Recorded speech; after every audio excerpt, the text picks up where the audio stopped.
All right, hello and welcome back to Third and Long Podcast. I'm your host Mason Rooney, and as usual, I'm joined by my co-host Cody Starin. Say hello, Cody. How's it going?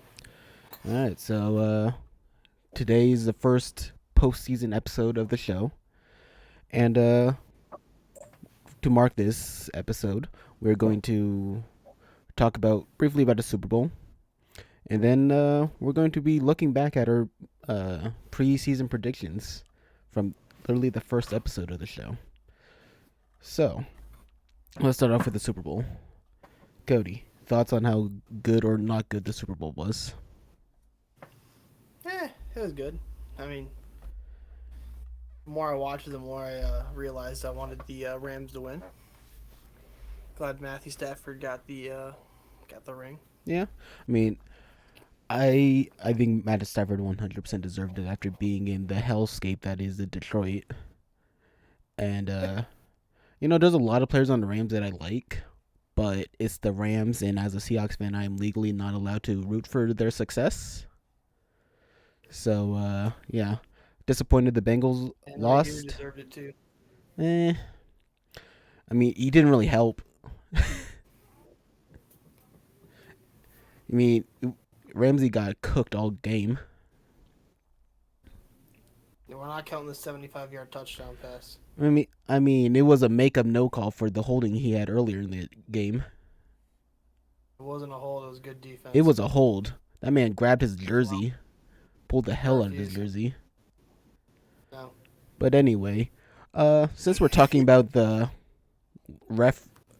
referees, what do you think of all the penalties within like the last 2 minutes of that game?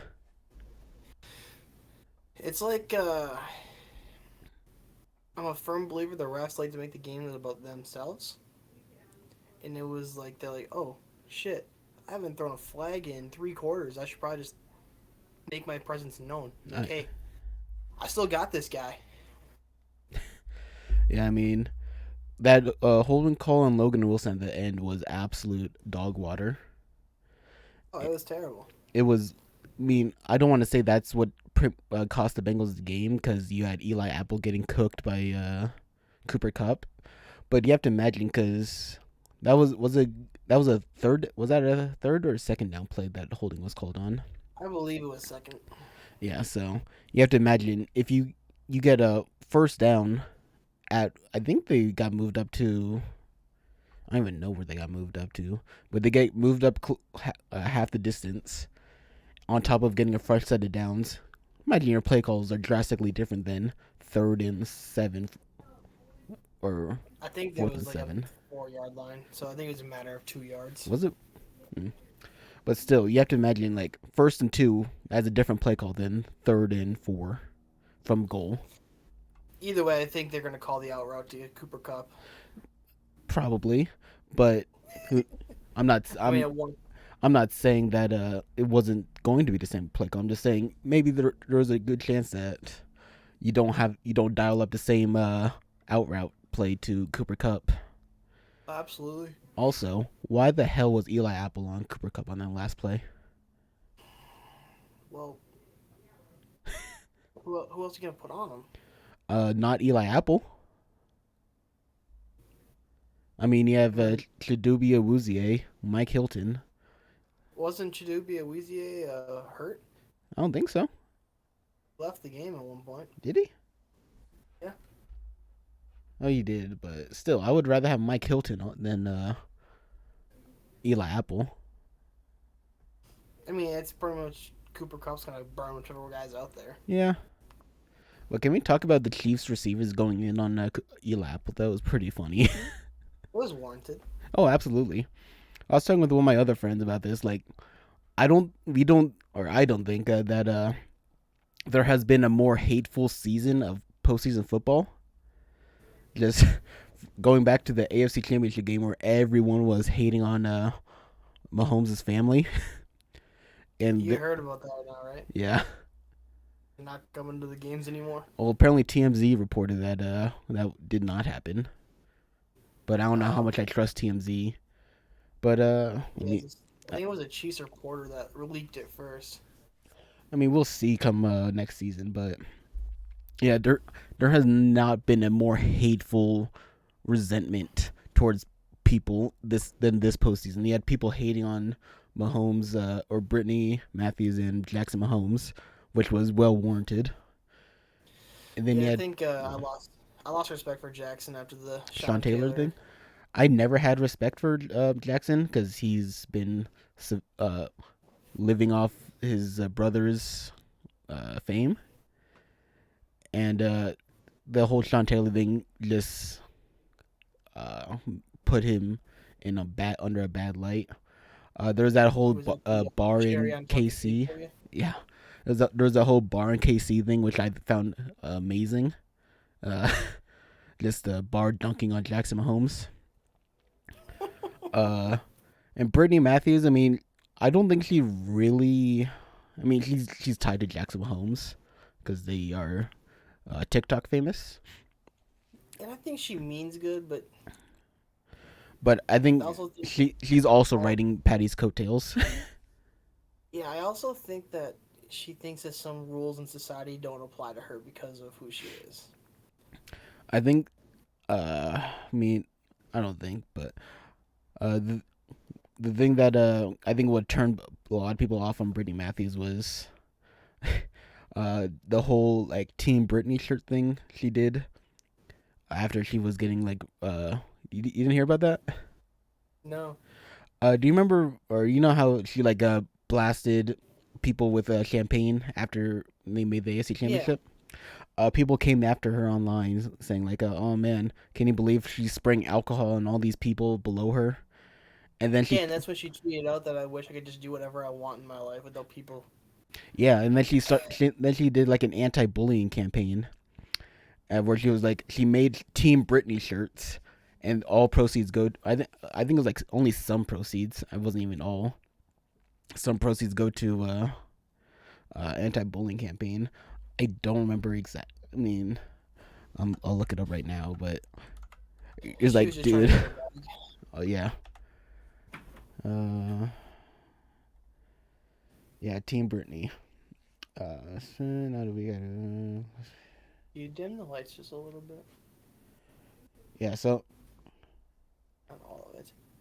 yeah, so Thank you. a lot of fans thought Matthews was being very inconsiderate, considering most people don't want to be soaked on a freezing cold day in Rica champagne as they sit in their car waiting to get out of the parking lot.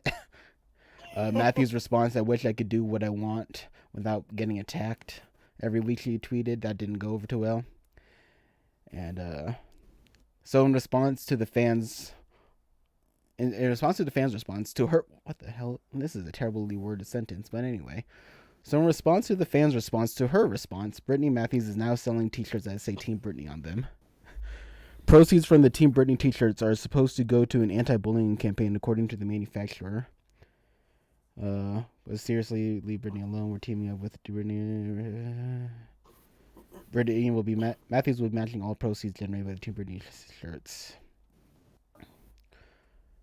Uh, Response to Matthews' Team Brittany shirts idea they were pretty predictable. And then just people going in on Brittany for making Team Brittany shirts. So it's pretty funny stuff if you want to just go look at it. But yeah, so yeah, this has been a very hateful playoffs, and I loved it. I thought this was a very Yeah. good playoff season. So congrats to the Rams. Uh, and yeah, hopefully Aaron Donald retires, OBJ leaves, and so does Vaughn, and Matt Stafford regresses. Well, if all that happens, then this guy's gonna request a trade. Yeah, hopefully. I want the Rams to implode this offseason. It won't happen, but I hope it does. Yeah, they said they're gonna run it back. I sure hope not. All right, Cody, are you ready to spend the rest of this episode going over our week one predictions? Absolutely. So, should we start with our most egregious takes? Yeah. You do you want to go first? Um. Yeah. The Browns, I predicted to go 14-3. Jeez. I said this is the year that Baker could take that next step and make it to the Super Bowl, and he did quite literally the opposite. They need to find a way to fit OBJ comfortably in the offense. They did, just not their offense. They found him a new offense Yeah, in a different side of the country. And the defense will be solid as usual, and that wasn't too far off because, I mean, the defense was what held him in a couple of the games. yeah. So that's probably my worst take. Uh,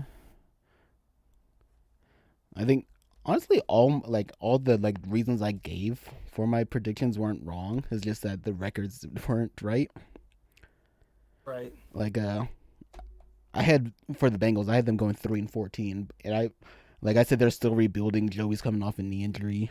Jamar didn't look great, and their defense wasn't exactly stellar. But all those were right. Those were all valid reasons why I had the Bengals being as bad as I predicted them being. But Absolutely. they sure as hell turned it around and were able to make a Super Bowl run. Yeah, I mean, other egregious takes. Riot Browns at 12-5 as well. I mean, you had them better, but still, uh, when I was dead wrong when I said they had the most talented roster because I think that honor now belongs to the Rams. Yep. And barring injury, I mean, they did suffer injuries throughout the year. There's periods of time where Chubb was out. There was a period of time where Baker was out. That defense, I don't think it was exactly healthy all year. But I think the biggest thing was Baker just fell off. I mean, he was bad.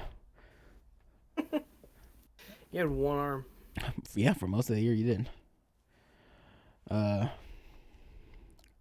think I also had another bad take here when I said about the Lions. I got the 1-16 correct. Were they won 2 games? Did they win two? They won 2 and tied 1, I believe. Okay, but I gave them 1-16, and I said at the end of my statement, I said Jared Goff and their gimmicky head coach isn't the answer. Dan Campbell I don't was a think good head coach. I don't think Jared Goff is the answer, but I think Dan Campbell has a great opportunity to do some really good things there. Yeah, I mean, Goff I mean, is. I think Goff is staying at least one more year, just because this QB class isn't exactly great, and there's Right. they're not gonna find a better QB in free agency. No. And yeah, actually, this is my worst take. Is the Seahawks going? What did I have it at? 14-3. They were lucky they didn't go 3-14. Fuck, I was way off. I don't know what the hell happened. My Raiders pick was spot on. What was your Raiders? I said the Raiders go 10-7 if Derek Carr has a good season, which he did. He can get the connection going to Waller and Ruggs going early and often, which he did up until Ruggs got arrested. I mean, yeah. And the defense playing decent. They could be a wild card team. And I They think were. that's exactly what. My Raiders take wasn't. The description I gave for my Raiders take wasn't wrong, but I predicted the record way off. I said Mayock and Gruden are gone, which they both are. They haven't hit on any of the draft. They haven't hit within the draft with all the capital they got from Mac, which is kind of true. I mean, they got Max Crosby, and that's the only person I could think of. One thing that Mayock struggled at was drafting character. Was it? I mean, not. Not necessarily. I shouldn't say character. I should just say bad decision makers, I guess. I mean, that's not exactly true. I mean, it's partially true, I guess, because he had the whole Damon Arnett thing, which was a terrible judge character. But then you had like guys like Clelin Ferrell, which I don't think was a bad character. He just wasn't worth that pick. I'm not saying I'm not saying all of them, but I'm just saying he's I in the city of Vegas. He's also got an extra responsibility of finding people that will put themselves in the right positions. yeah And he didn't always do the best at doing that. yeah. Example: Ruggs, Hobbs, Arnett. I mean, up until the I mean, whole Ruggs was doing good. Don't get me yeah, wrong. up Up until that until one point, Ruggs was having a good year, but then right, after the accident, things kind of spiraled for the Raiders for a bit. They were able to right the ship momentarily to make a playoff push. They were involved in some of the best games this year. So the other suspicion I just have in the back of my mind is like we say that Ruggs was doing good up until that point. I mean, how do we all know that he wasn't doing that? Just this time he was the time he finally hit somebody. You know, yeah, I don't know. It's hard. I don't want to push judgment on anybody, yeah, anything like that. But you know what I'm trying to say. yeah. I mean, the Raiders haven't exactly hit on their top picks, No, but they've been good at like finding late rounders.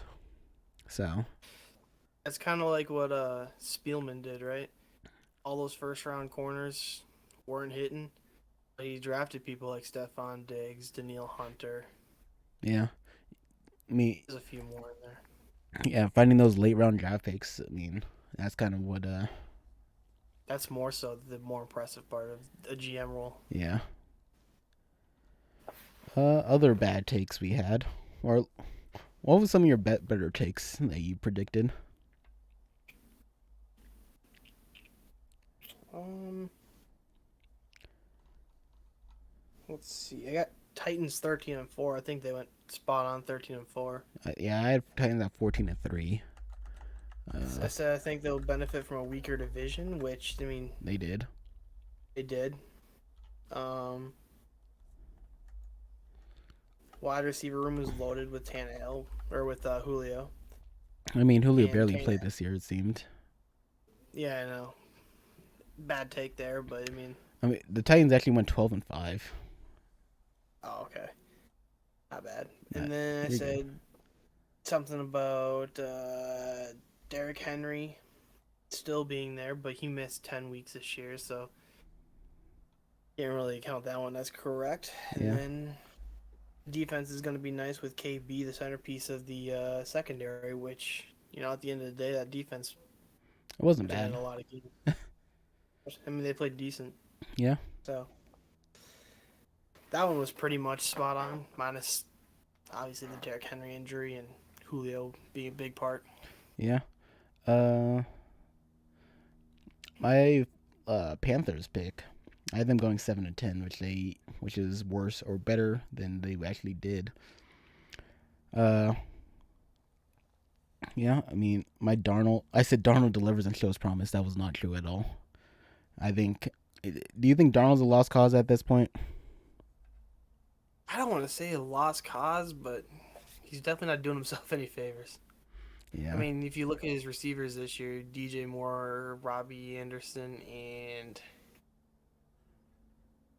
I thought there was one more guy there. I can't think of the third guy. Now I'm thinking of Tommy Tremble, but that's not a big three because that's just their tight end. I mean, But technically, the third receiver, first receiver would actually be McCaffrey. yeah, I suppose he played really good when McCaffrey was in, and when Yeah, McCaffrey got hurt, He- everything went downhill. yeah. So it'll be interesting seeing if. I mean, I think they do bring back Sammy Darnold for one more year. Kind of like a prove it, like, hey, fucker, play good. Yeah, But I think this is Darnold's last chance. Otherwise, he's relegated to career backup. he's going the Mike Glennon route before long here. Yeah. Uh, my Cowboys take. I think I got their uh, record on the money. Yeah, I got the Cowboys going 12-5, which they did. A great offense will carry them. I'm not exactly sure how true that was. I felt like it was more so their defense that was winning them games this year. But then, like, Dak had his moments. I don't think Zeke ever really showed off, like, hey, I'm worth all this money you're paying me. Uh, D-Law, I said they're gonna have to hope that D-Law's back to form and Micah Parsons is that guy. Which Micah Parsons did confirm that he is that guy, and D-Law did have a pretty Absolutely. good bounce back year after a disappointing last season. And Dan Quinn was in fact good for them, which I mean they were I don't know exactly where they ranked in terms of defense, but throughout the entire year they were a pretty good defensive team. Right. My Packers take is Aaron Rodgers can single-handedly carry the offense to the playoffs, and now it's just a matter of can he get past the NFC Championship game. Well, it doesn't matter because he didn't even make the NFC Championship game. Oh, I thought we all thought he would have made it though. I mean, that's similar to my Bucks take. Like Tampa Bay's in full effect, and there's no reason they aren't in the NFC Championship. I mean, they had a good run. They almost came back from 27-3, but I don't remember who the DC for the Bucks is, but they decided to send house and leave Cooper Kupp 1-on-1 with Antoine Winfield Jr. Antoine Winfield Jr., which was a terrible decision. Let's give a round of applause to Todd Bowles. Great playmaking. It's almost as bad as sending sending Engage 8 on the last play of regulation to, and they score a Hail Mary, a touchdown. Who is that? I think that was last year. It was Ruggs torching the Oh, Jets against the defense. Jets. Yeah, both were terrible. I don't know why you would blitz. Todd Bowles and whoever the DC for the Bengals are should probably go sit down and have a seminar on how to pick your cornerback wide receiver matchups. I mean, it wasn't even a cornerback wide receiver matchup. It was a safety wide receiver matchup. Well, same. Just matchups in general. Yeah. Uh, yeah. So, what else? Any more takes? Oh, wait. I have one. I had Dolphins going 10-7. And for me personally, I believed in Tua. But, I mean, he just needs to be a average to above average QB. I think he was an average QB. He's as average as they get. Yep. But that defense didn't really do that.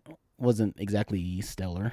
So they kind of had to lean into Tua more, which kind of showed off his weaknesses, which is a lot of stuff, it seems. Mm-hmm. Uh, and I had the Patriots going 8-9. I mean, good. All my points were valid. Like they had a good defense and a good O line.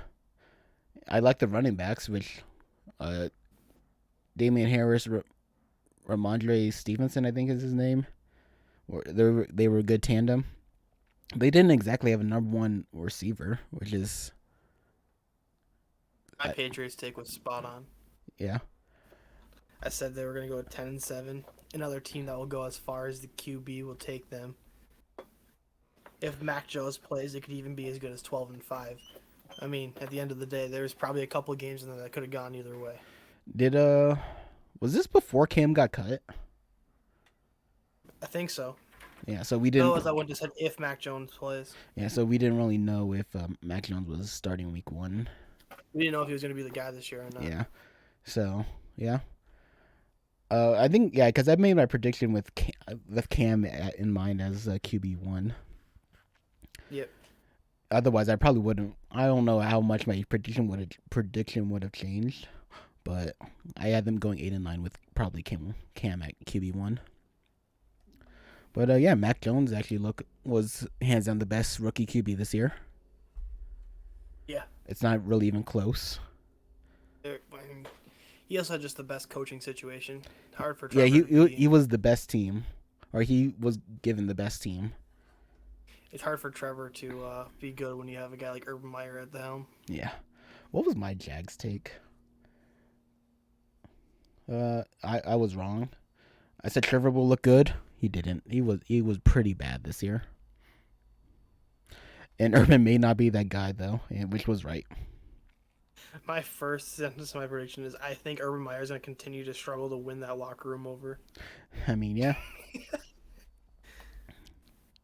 I mean, I had the Texans as the worst, not even winning a game. I knew what they wouldn't. Like I said, I don't think they'll go 0-17, but I just couldn't figure out who in the hell they could beat.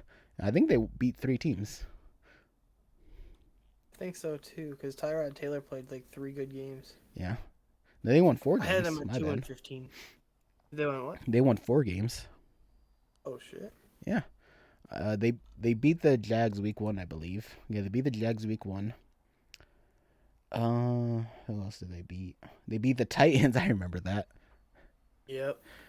They beat the Jaguars again, and they beat the Chargers. I remember that. They had 2 upsets, and they had 2 upsets in the Jaguars as their wins. Yeah, the Jets. I mean, it doesn't matter if they're able to hit in the draft this year with the 10th overall pick from Seattle. My Vikings prediction was a little wrong too. I said they're gonna win 11. They're gonna go 11-6 if the defense is as good as I think it will be. It wasn't as Defense good as you was think. defense was horrible.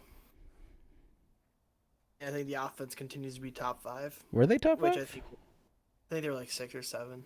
Yeah, they were top 10, and they had a really good offense this year. Yeah, it's just they couldn't seem to stop anybody on defense. So hopefully they keep Kirk one more year. I think they will. They'll probably extend him, bring the cap down just slightly. Kirk Cousins said he's probably gonna ask for $40 million a year. Sheesh. I mean, apparently Derek Carr's gonna get $40 million a year too. Yeah, they are literally the same QB, just on different sides of the country. The people that say Kirk Cousins is not worth $40 million a year, go look at quarterback salaries in the league. He's worth $40 million a year. Yeah, I mean, just it's the inflation of QB prices. And don't get me wrong, I don't think any singular football player is worth $40 million to a team. But it's the going rate for a good quarterback, so you gotta pay it. Yeah. Any other takes you want to share with us?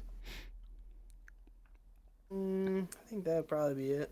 I had the Ravens going 12-5. I said, I mean, I think barring injury, yeah, it was just kind of looking back at it. I think Ravens were doomed to fail from the very start, just because they did get hit with the injury bug before the season even started, and they just kept on spiraling out of control for them, which is probably for the better, because I don't think they were going to win anyway. But so they go into this draft with a better pick, and Lamar hopefully comes back healthy. Hopefully the running backs come back healthy. Hopefully everyone on that team's come back healthy. And yeah, the Ravens this year are the Niners from last year, where they if someone could get hurt, they would, and it just spiraled out of control. So I just want to appreciate the fact that you left your playoff bracket in the dock, yeah. and you have the Seahawks winning it all. Well, that was a completely biased take on my part. I'll be honest, that was 100% bias. I knew it wasn't gonna happen, but Having the Rams as a first round exit. well, in my defense, it was against the Packers, and I was hoping maybe the Packers would actually show up. Also, how was I supposed to know they would trade for Von Miller and get OBJ halfway through the year? That's a fair assessment. Because if OBJ and Vaughn were on this team, I would have probably had them winning the West, honestly. Well, I think you would have to. Yeah. It'd be stupid not to have them winning the West. Yeah. Also, I wasn't a big believer in Stafford completely changing the Rams. Boy, was I wrong. Good for Stafford. I mean, as a man that's watched the NFC North plenty of times, I just didn't know. I didn't know how much of that was just like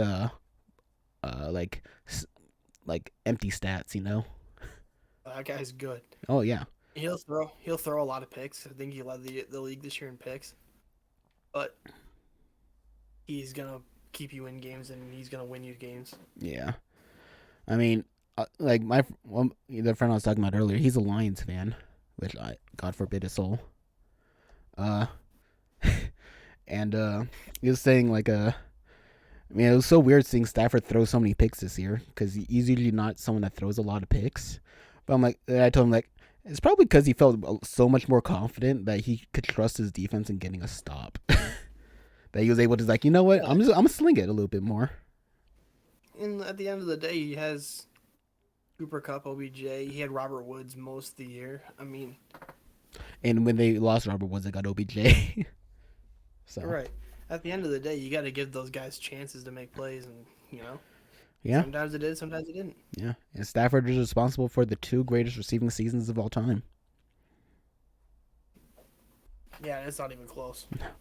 Yeah, so congrats to Matt Stafford, the Rams, meh, and everyone on that team for winning the Super Bowl. Uh, our predictions were hit and miss, A lot more hits than I thought it would be. right? I mean, record wise, it was a lot of misses, but like reasoning wise, it was a lot of hit. For at least I feel. Right, and then the one thing we didn't talk about in our takes, you would usually overcompensate for, like the Bengals when I said their cornerback group was weak. I mean, very, very true. But that offense was just so good. Yeah, yeah. So yeah, all right. So that's this week's show. Going forward, we'll probably just be doing like a draft prospect reviews. Cody, you're gonna be my guy because I don't really watch college. Uh, Oh, we'll I got you. we'll probably we'll talk about who we talk about first. But Next week will probably be the defensive ends, if I had to guess. we'll do Thibodeau and Hutchinson. That'd be my guess, just because those are the two main guys right now. Oh yeah. So next week we'll be talking about the top two prospects in this year's draft: Aiden Hutchinson and Kayvon Thibodeau. And yeah, did I say his name wrong? It looked like it pained you to say it. What, Kayvon Thibodeau? Yeah. I mean, it's just such a weird name. No offense. If he's probably not even watching, so No. I don't have to worry about a big black man coming to my house and beating me up. And if he was watching, he definitely didn't make it 35 minutes into the video. Absolutely not. No, but you're right. I wouldn't even make it 35 minutes watching this stuff. Oh, Lord. Oh yeah. So next week, Someone has before. yeah. Yeah. So next week it's so from pretty much now until draft day. I mean, well, we'll see how things pan out, but we'll be going over draft prospects, and we'll probably do some off-season predictions before the league year gets started. Absolutely. So remember to follow us on our socials. Uh, our stuff is right there. Cody's pointing to his, pointing to mine. And we will see you all next time.